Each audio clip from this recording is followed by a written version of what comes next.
Oh, great, it's a bit.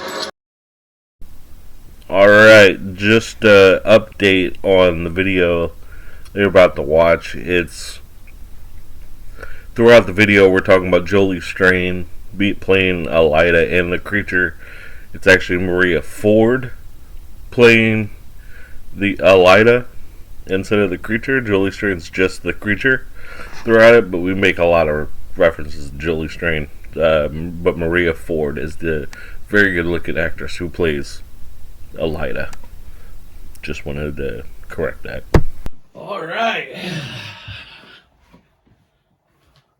We've got a new one for you today.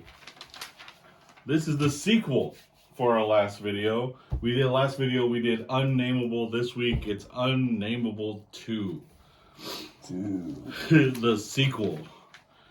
Hunter J, you look a little different this week. Well, I got into a monster fight, and I got a little. Did you get bit? Well, yeah. It'll be okay. It'll be okay. You sure? Yeah. Yes. You sure? It's temporary. I promise. Okay. It's temporary. Temporary.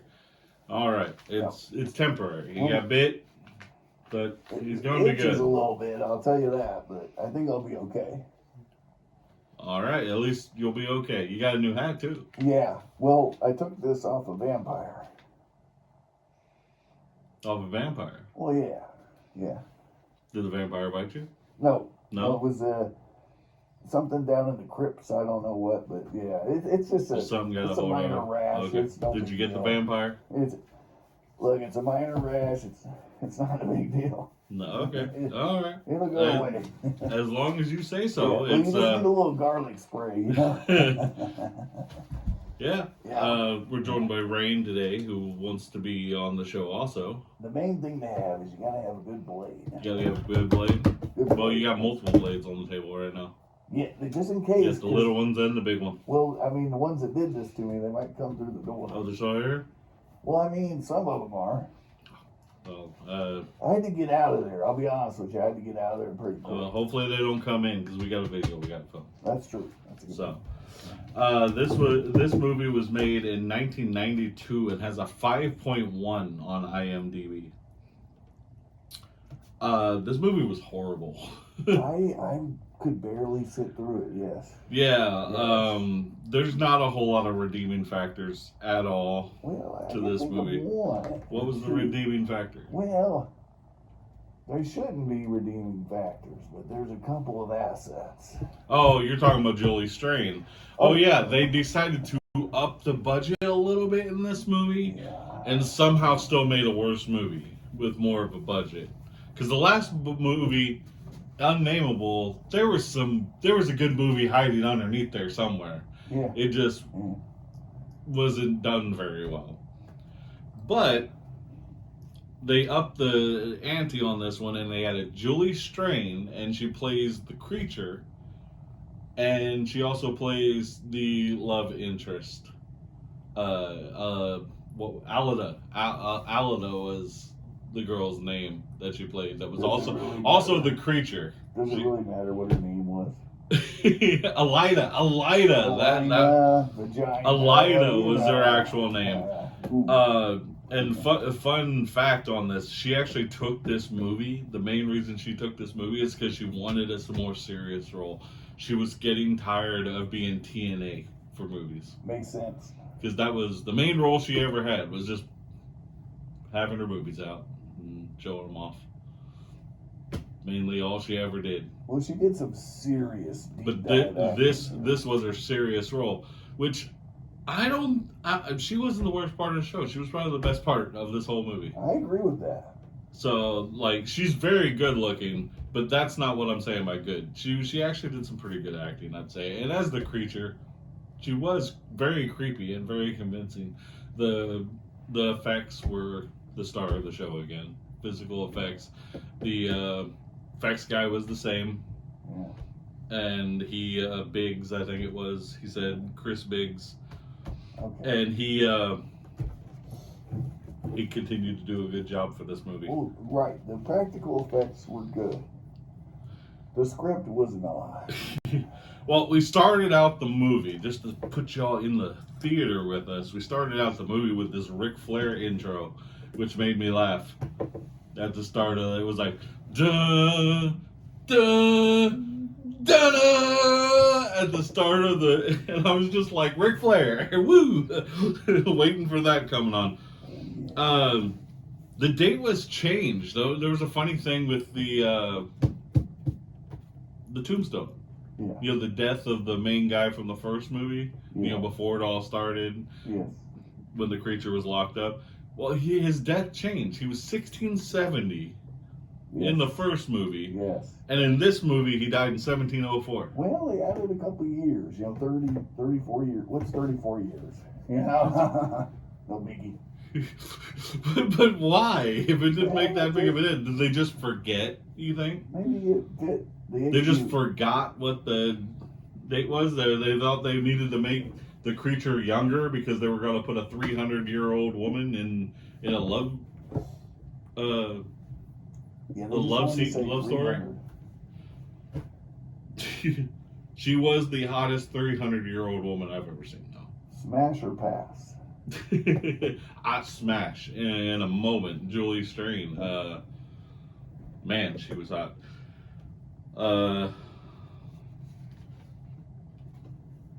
This is a Dunwich horror, and I scream. Here's in my notes. Bad acting, bad dialogue. It was horrendous to just hear them talk, and you're like, oh man, when is this going to end? It's not even funny, it's just bad. If they could have just done it, like, if they did the silly effects, that would have had some redeeming effect. Yeah, if it was like a in on its own joke and didn't take itself seriously. But they didn't even talk like real people. They didn't even talk like porn actors would talk. Like, porn had better dialogue than this movie did. It's so bad. And another scene that made me laugh. I laughed. This is actually one of the scenes that I actually laughed in for it. They were in a library, and they were talking about forgot John Rhys Davies. Yes, John Rhys. John Rhys Davies was part of the budget being added to this movie, and he's a big part of the movie in it. And he's in the library talking secretive with Randolph Carter. They're being secretive, but they're talking as loud as possible. Yeah. For everybody to hear. Yeah. Shh. Hey, man. Wow, down below the house that we're not supposed to go to. Spoiler alert. Yeah, they're talking about how they're trying to set it up, trying to get a picture of the creature just to prove it exists, and to do all this history and stuff like that. And they're trying to be secretive so nobody knows about it. But they're being really loud, and everybody in the library can see them. I don't understand why they're being loud. And then they show something that's very 90s, that points out how 90s it is. They show shoes, like a close-up of shoes, product placement. LA Gear. Yeah, that's shoes. hot. That's hot. Yeah, that's hot. Then they come by. Okay, the movie's gone by. They after they start, they're going through with the police scene, and they're investigating the crimes of the murders from the first movie. Well, it's been about a week, at least, I would think, after this investigation. They've already turned down the crime scene and everything, so it's been about a week.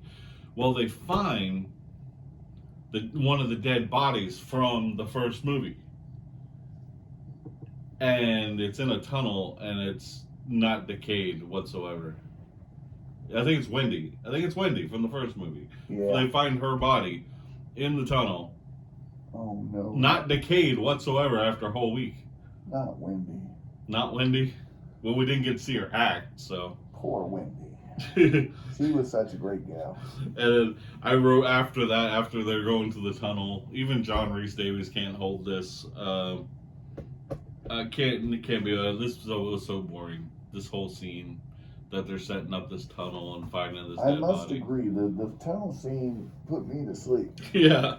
It did. And then I had to laugh because they have a wired speaker that's stretching outside the tunnel to the hole.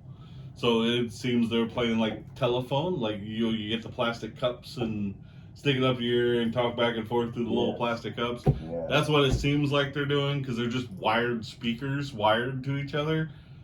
Why didn't they just get walkie-talkies? I don't know. They could have gone to any Circuit City or Radio Shack at that time. It wasn't good for the script. But walkie-talkies probably would have been a better idea for them. Instead of having this wired speaker going on. Like, they got like a little baby gate going on. The creature is stuck in the tree. Yes. And it's done very badly. Yes. Because you can see that Julie Strain can just slide right out. Which you want to slide in, not out. Wait, what did I say? Yeah. Well, if she wanted to get free, that tree's not holding her back very well. No. And they're sitting there struggling to pull her out, and she's just got one little limb hanging over her stomach. Yes. Doesn't make a whole lot of sense. None. Zero. Like, they could have at least done effects where like her arms are tied up or something. Right. But they just put a stick right above her. Yeah. I didn't mind it. They didn't want to tie her up too much because they wanted you to see. Yes. Although she wasn't naked, I don't think, at this time. Oh. I think she was wearing like no, she was. Yes. She was butt naked. Yeah, yes. She was. She was just covered in dirt, so it was kind of like hiding somewhere. Dirt. I like dirty. Then there's a police officer in this that's a part of this that reminds me so much of Barney Fife, but not as funny. I think they're all Barney Fifes. Sitting there struggling with their gun and like, oh my goodness. I'm a bad police officer gonna save the day. I gotta talk about the police, yeah. The creature would have been scary if the cops weren't as incompetent as they were. Right. Yeah. Right. The police thing. Yeah. There were so many police officers in this movie. None of them could shoot. Not one. And they were struggling with their gun like they had never had a gun in their hand at all, ever in their life. Can't communicate with each other. Can't communicate. Yeah. Like all they have to do is do the radio and talk to each other, but I guess that wasn't in the budget for them to communicate with each other. That could have actually taken the runtime out a little bit, and they could have gotten rid of some of the stupid scenes that were boring. Yeah. Just have the police like hunting this creature down, talking back and forth.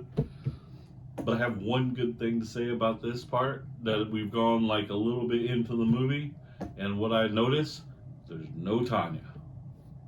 None. No, the girl from the first movie, not there. You see her for like 2 seconds. Yeah, you see her get into a car and then get taken to the hospital. And she doesn't talk. And you never see her again. Like, she doesn't exist. Howard is there, but I guess Tanya decided to dump him or something, because she doesn't exist. She's nowhere near the film. Has nothing to do with this. She's like, Howard, you're gone. You wooed me over at the end of the last movie. I'm not going to have a thing to do with you anymore. But that's a good thing, because she was absolutely horrible at acting in the first movie. But she was a producer of this movie, I saw. So they gave her producer credits. So she might have been what made the movie even worse. Just from behind the camera instead of in front of the camera. Yes. I don't know if that's possible. Halfway through the movie, in my notes here, I got wishing for the movie to end. Yes. There was lots of that. The only thing that made the movie watchable, had nothing to do with the plot. And then I got Julie Strain looking like Maid Marian, because she wears this like little white nightie thing that it makes her look like Maid Marian. Okay. Like, I was just sitting there thinking in my head, oh, Maid Marian, Maid Marian. Yes. If anyone's watched Robin Hood Men in Tights, that would that's where it stuck in my head. You think she had an Everlast? No, she didn't. Oh, you could definitely see that she did not. You could tell, couldn't you? Yes, because that nightie was very see-through. And she's walking around town with this, so. Yeah. And it was supposed to be her clothes that was supposed to cover her up. This was a serious role. Yeah. Very serious. Yeah, definitely. And then, my favorite line in the whole movie is said, there's a female cop that's in there that has a shotgun. She's the worst of shot of all of them because she has this shotgun held up as the creature's running straight towards her, and she shoots it like 5 or 6 times. I have a theory about her. 5 or 6 times. So the creature's coming right at her, and she my, didn't hit once. Do you want to hear my theory about her? Go ahead. Okay. Her acting was horrible, hammy, and Definitely. It was bad. Well, Wouldn't join the club with the rest of the acting. But if you notice, she's built in a way that she could be in a Julie Strain movie. Yeah. So my guess, she was a little bit more stocky. Though. Well, she would have been the Butch one. Yeah. Yes. But she could have been in one of those movies.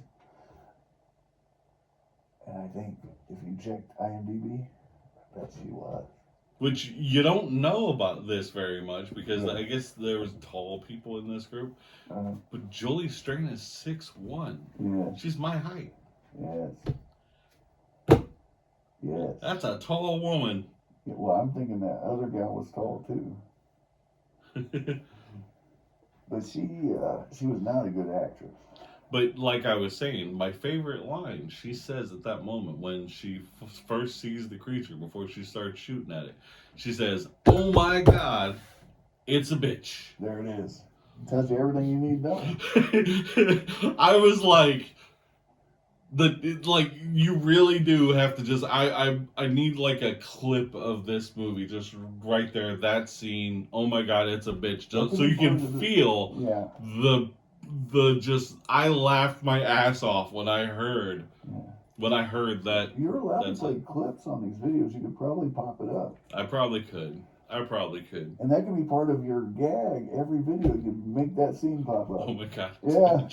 Oh my God, it's a bitch. That's how I could start it. I could probably get the video and put it at the start of this, then if I can find it. I'm hoping I can find that clip online. You can make that clip. I can make the clip, but I'm hoping it's already made so I can just cut it and paste it instead of having to make something. I know I'm lazy. I'm being lazy. That's all right. I'll learn you real good. But yeah, it's hilarious. Like a female saying that line. Oh my God, it's a bitch. So I'm guessing this female did not like other females at all. That's what she tells you. But then when you watch the Julie Strain movies, you realize very quickly she does. Ooh, spoiler warning. She does. Oh, they also have a lock that they're shooting at. Yes. They shot it 4 times. With a shotgun. Yeah, and it couldn't break the lock. Magic lock. Magic lock. You ever run by those locks? Oh, Jay? Sometimes in this business, let me tell you, you never know what kind of incantations and cantrips can be placed on them. It's just... Yeah, that's why it's good to have a book of spells with you. Yeah. Sometimes different missions call for different things. I say always bring a blade, but if you get a nerdy guy with you or gal, they can do all that hocus pocus stuff. My notes, worst shooting ever seen. This whole scene. That's itching pretty good, huh? Oh, holding chair saves the day. Yeah. Yeah, because the chair, the creature's trying to mend with Julie Strain because they separated. I think the word's meld. Meld, whatever. They're trying to mend, whatever. They're trying to get together. They were separated, and the creature, person, the person is Elida, the little girl, the daughter, who's now 300 years old and in a love story with Randolph. Well, we don't want to give away all the spoilers.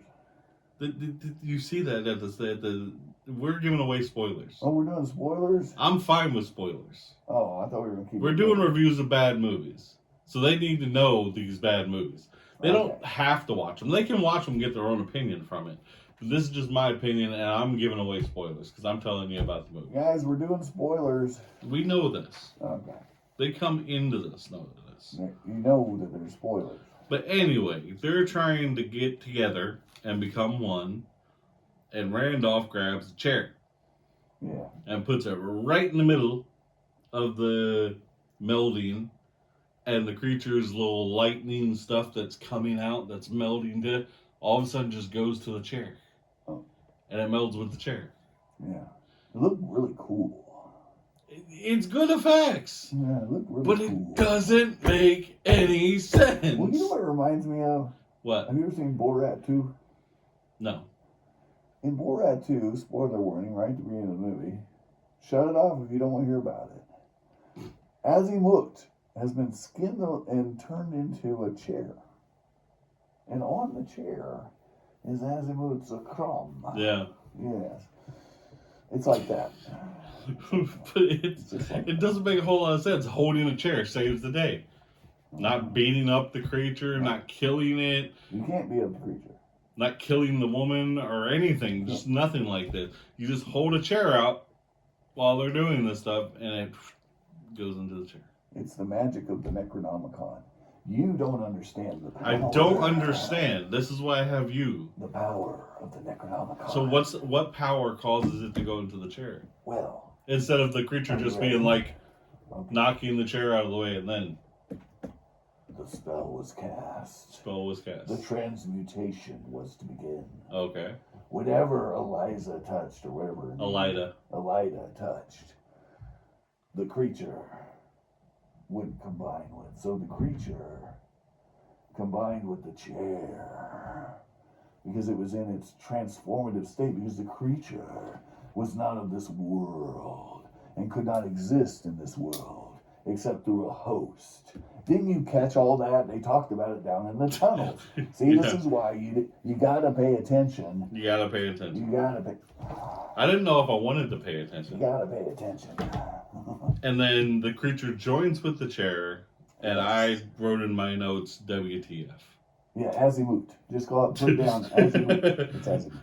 And then it ends after that. Yes. And my notes say end scene WTF by old lady in love. Hashtag in love. That's what I wrote in my notes.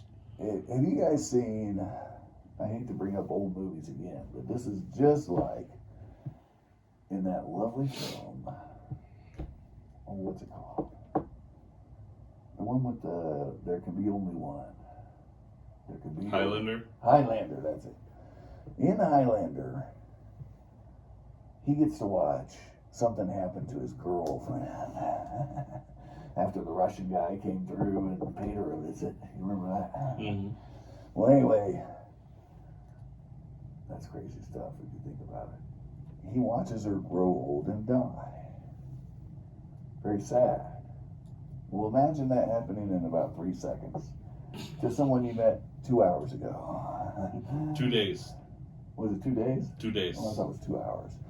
Whatever it was, he pretended to care, but he didn't do a very good job pretending to care. And I can't blame him. I can't tell you how many times in my monster hunting Well, it was adventures, less than 2. It was probably 24 hours, but it was... I think it was like 2 hours. There was that night 2 hours. to start, and then he loved her. it went a little while. He loved her though. But it happens all the time in this game. I'm telling you, when you're hunting monsters, the women just come at you. Watch the movies, you'll see what I'm saying. Just women everywhere. That's why I got into the biz. Yeah. But I thought this was weird because, well, one, I the love love story does not make a whole lot of sense. Because, like I said, this woman, although she's freaking hot, she can't speak a lick of English. She speaks old English. She speaks like 1 or 2 words to him. Well, that's because Julie Strain can't act. She says like 1 or 2 words. She's like... It'd be better if she'd have said, "Wouldst thou?" Right? Like Come me. down, chamber. Yeah. That's how she talked the whole time. And he's like, "Oh, I love you." As she's turning old and dying because the creature died and she's got to be part of the creature, so they both die. Spoiler. You're spoiling the movie. But he's like, oh, I love you, and kisses her and everything as she's old, and is like, bye. Yeah, but that actor, that little dweeb that acted in that movie, which, by the way, I think he could reprise that role still. He could be Dr. what I call him, Dick Face. Randolph Carter. No, what I call him, Dr. Dick Face or something. Yeah. Dr. McDick Munch. He could come back, and he could do all the H.P. Lovecraft movies that they're going to do as a recurring, expert character that just shows up. Oh, having read the Necronomicon, I know for a fact, right? Well, they were planning on this being a series of movies. Well, I don't know. I'm just telling you, everybody's into H.P. Lovecraft, so he could be one. Him and Combs. Oh, is that the guy's name? Combs. Jeffrey Combs. No, not Puffy Combs. Jeffrey Combs. Jeffrey. Oh, yeah, not Puffy. Jeffrey. Yeah, Jeffrey Combs and him could show up randomly in these H.P. Lovecraft movies as a cameo. I think that would be good because the actor's actually pretty good. He's pretty good. You gotta admit. This. He doesn't do a good love interest, but he's pretty good at the goofy Dr. McDickface. But yeah. The ending of this movie was bad. Just the ending of the movie, like, took it to another level. Yeah. This ending was like, this is what I waited for. This bull crap right here. No, I think it was a masterpiece. Truly the best part of the film. It is not a masterpiece. It's not the worst thing I've ever seen. It shows you the bittersweetness of life in the universe, right? And I'm seeing it from but it changes the whole tone of the movie. Looking for sweetness and lovey-dovey and everything. You gotta see it from the perspective of the creature. That's what the love story at the end of the first movie didn't make sense. This one makes even less sense. No, that's the real love story here. It loved being on Earth and spreading evil and causing death. And now its time was ruined by an interceding little dweeb and Howard, who is useless in this film as he was in the first film. Howard. So, have you ever fallen in love with a creature that you met the day before? I am an equal opportunity deployer. I gotta tell you, yeah. We're not here to part hairs on which hairs to part, if you know what I mean. Yeah, Randolph was all ready to marry this woman and have babies with this woman. But the tragic hero is Howard. Because Howard loses everything in the course of these two films. And that is the story.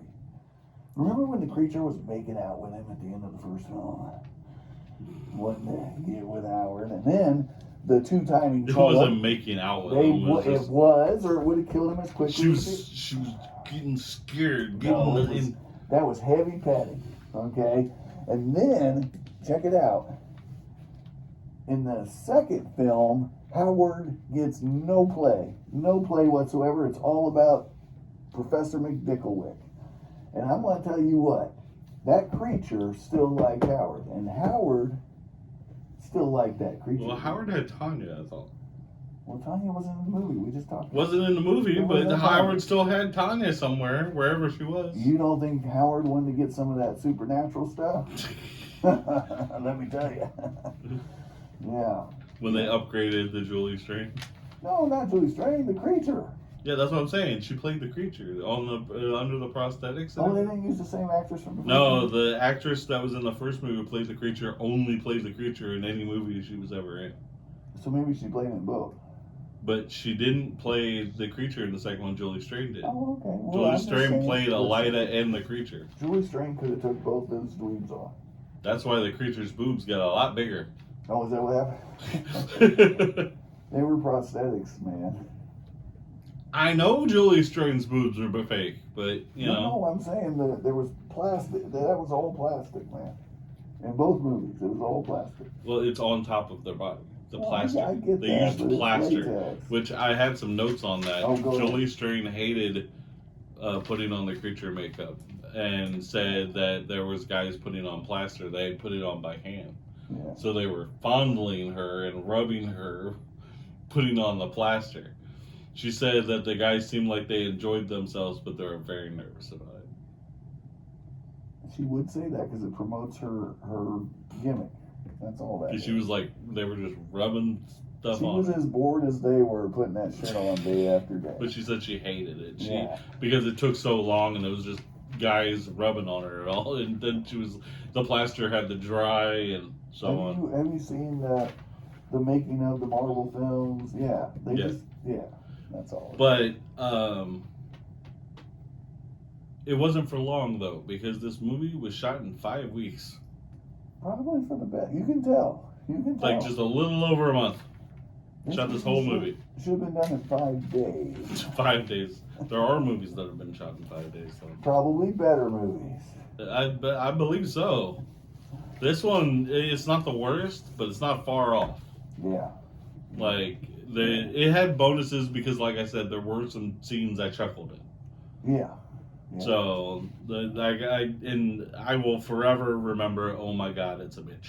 Oh my God. It was one of the craziest lines I've ever heard in a movie. It's pretty wild.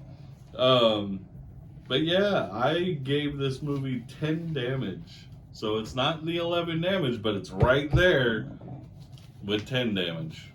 I'm going to be a little more generous because I have a little more understanding of these sort of things. I'm going to give it 7.5 damage. 7.5 damage. 7.5 damage. So there's more redeeming factors. I think so. I think there's a little lore in there. And it's not just Julie Strain. Julie Strain does not hurt the movie at all. So what's the redeeming factors you remember there's some from? lore. We've got some Necronomicon. We've got some studies and mentions of, You're mentioning all the John Rhys Davies books. Sure. And, they do mention a few. I'm not going to spoil it all for you, but they do mention other H.P. Lovecraft lore throughout the film. Well, I would agree with you on that, but there's one real big thing to take away from all of that studying and stuff they did. Uh-huh. Because they did all that so they could get a picture. Yeah. John Rhys Davies' character was going to get a picture of the creature. Yeah. Well, they got the picture. It was blurry and they couldn't tell what it was. Yes. So all that research and all that, nothing. That's the point. It was like all that was for nothing. What is cannot be. So that's why I say John Rhys Davies was the most wasted actor in this whole entire movie. I mean, he had the gravitas you'd expect him to have. Because everything everything he did at the start of the movie, no effect to the ending of the movie. Sure. Sure. Things that make you go. The only thing is he knew how to speak Necronomicon speak. That's it. Yeah. That's what he that's had. why I'm giving but when he wasn't around, all he had was a Lyda who somehow could speak it I'm too. giving it 7 damage because it had some nice parts, bits, and snippets. Well, I understand that. It's different opinions. It It's was just nice I was wanting to know, but because I agree with that part, Yeah. but I got rid of that part out of mine because it was to no Well, effect. no, there's also other nice parts. There's other nice parts, Well, sure. like the Barney Fife police officers Oh shooting. no, they ruined the movie. Yeah. These are the How can worst they police spare officers I've ever seen. The police officers from Scream and Halloween have nothing on these police officers. They are stars compared to these. Oh man. Because I've seen some police officers from the Halloween movies. They're like, "Hey, you kid, you go back in." You got a bloody knife. Michael Myers walking down the street, and police are like, "You guys need to get home." Yeah. And then they end up stabbed by Michael Myers. Yeah. And Scream, for some reason, the police can't catch nobody. Dewey, who is, well, not all that great in Scream. He, like David Arquette's character. I know who you're talking about. He's the best police officer because all the other police officers are crap. Then they can't solve any crimes. No. So, but these police officers are the worst. Yes. Like, I don't see how these police officers got paid. No. They all died. They all Spoiler died. alert. They all died. Every one of the damn police officers, except I think one at the end, still alive. Yeah, they decided to separate.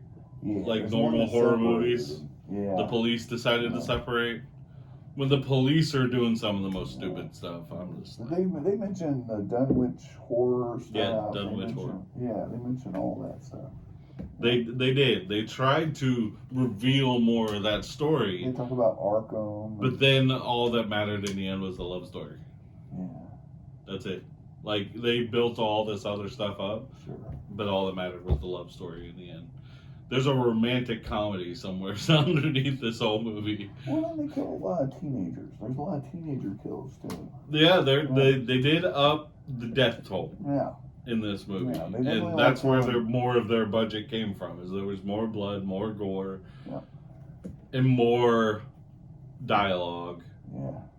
But that's, to me, that's one of the things that made the movie worse. Is there was more dialogue. They tried to explain everything to you as they go instead of you seeing it happen. Right. Bad budget movies do that. And that was one of my biggest problems, because they're over explaining everything that you're supposed to know in the movie instead of just doing it. And yeah, that's not a good movie. The Unnamable 2. I don't have anything else to add on that movie, so I think that's it. Guys, check it out. If for no other reason, you'll get some great H.P. Lovecraft lore.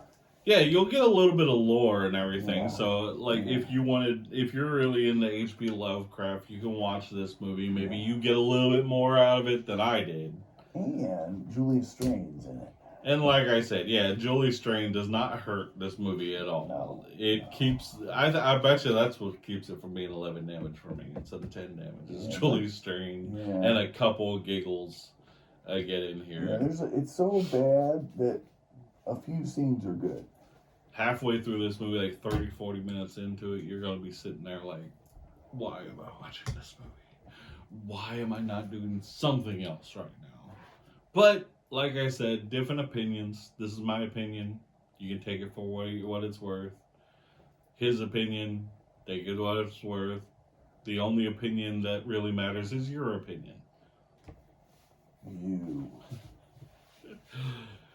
All right.